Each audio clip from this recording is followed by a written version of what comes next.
Hello, this video is a question for Elder J. Gallimore, who was listed here as a leader of the GYC. The GYC says here it can articulate and defend the teachings of the Seventh-day Adventist Church. So here is the question. Why does the Seventh-day Adventist Church support abortion by claiming that killing children is a religious freedom? Where is the biblical evidence to support that? According to the official journals of the Adventist Church, it is a documented fact that abortion was accepted in 1970, 1971 for the purpose of making money. But because church leaders knew that lay members would not accept this, they purposely kept this a secret for over 15 years. Later in the 1980s, Catholics and evangelicals began protesting the Adventist support for abortion on demand, and when these secrets were exposed in the international news, in the Washington Post, church leaders in North America became creative and began claiming that killing children was a religious act and therefore should be protected as a religious freedom. So strong is this belief that Adventist church leadership at the GC appealed to the Supreme Court of the United States in the case of Webster versus Reproductive Health Services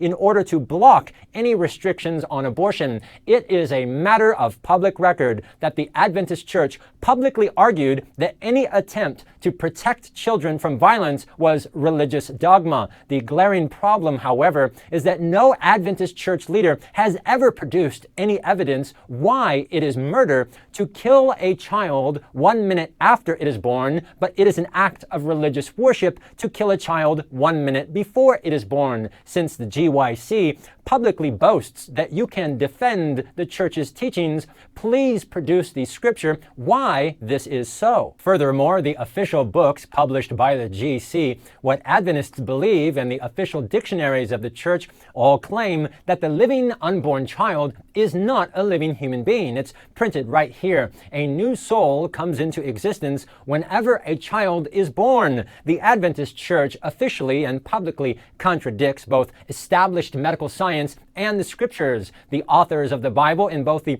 Old and New Testaments all consistently defined the unborn as babies, as sons, brothers, and as living human children with the exact same words used for born children. The angel Gabriel said that John the Baptist was a son from conception. Since the GYC claims that we should respect scripture as the foundation of all teachings, would you please defend the Adventist Church's claim that the unborn are not living human beings? How can you defend both the scripture and the church when they openly contradict each other? This is a legitimate question. The claim that the unborn are not human is the basis for the ideology used to justify the murder of over 40 to 50 million children every year. How can you at the GYC expect anyone to take the Adventist message seriously when the church denies the humanity of a whole class of human beings? How in the world can leaders in the GYC so stridently preach against evolution taught in our schools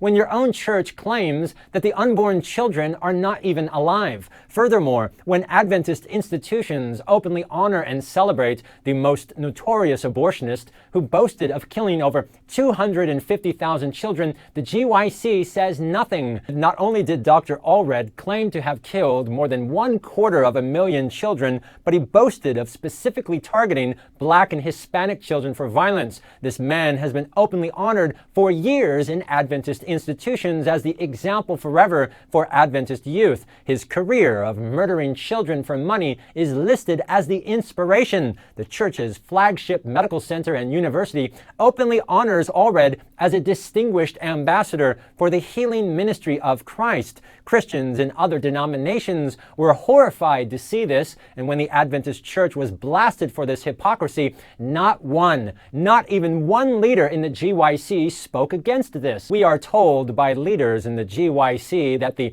Adventist Church is the apple of God's eye, and we must be very careful to preserve and protect its reputation. But when people who murder children are boldly and proudly honored before the world, and when this church is blasted repeatedly in international news for our hypocrisy, the GYC says nothing. Your own president Andrew Park, without any evidence whatsoever, published claims of racism on your official GYC website. But when there is plenty of evidence of targeting minority children for actual violent murder, he says nothing. Why is that? When I contacted Mr. Park about his claims and lack of evidence, suddenly the article disappeared from your site. This same abortionist, at the height of his career butchering children, was honored at the 1990 General Conference in session because he gave so much money. Blood money from Judas is bad, but blood money from Allred gets honored by our leaders at the GC in session. How does that work? If the GYC has no problem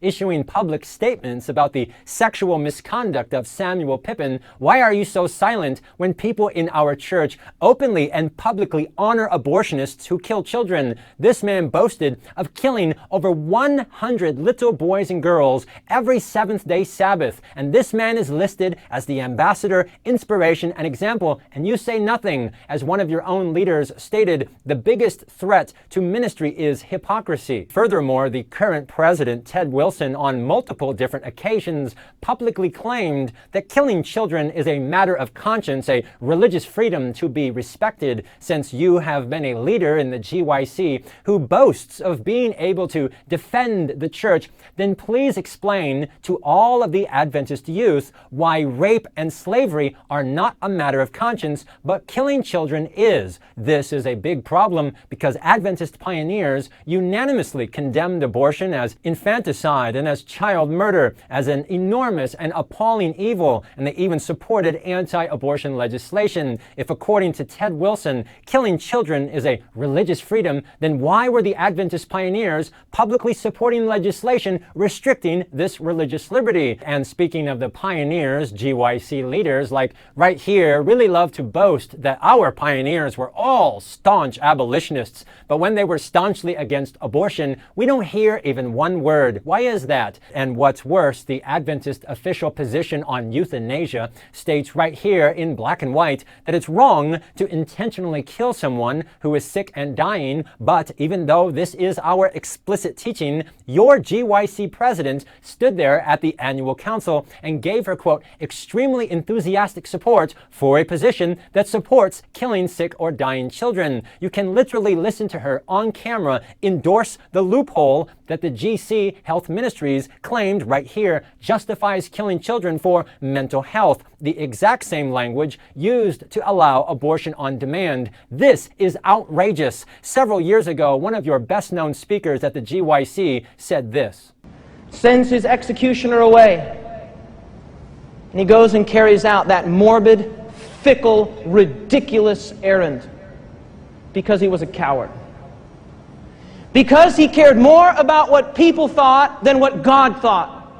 So King Herod gets publicly condemned by the GYC as a coward because of the killing of one innocent man. But today, when the Adventist Church has justified the genocide of 50 million children every year as a religious freedom, the GYC says nothing. When the most notorious abortionist is honored, the GYC says nothing. The GYC is quick to condemn the Canaanites, quick to condemn Judas, quick to condemn Herod, loudly and publicly call them cowards. But when murderers are named as ambassadors for the healing ministry of Christ, you say nothing. How in the world can you lecture youth about standing for the right, even though the heavens fall, when the GYC won't even stand up for the sixth commandment? The leaders of the GYC are not stupid. You are very intelligent, and you know, and I know, and everybody knows that there are leaders in our church who are intent on keeping this abomination within this church,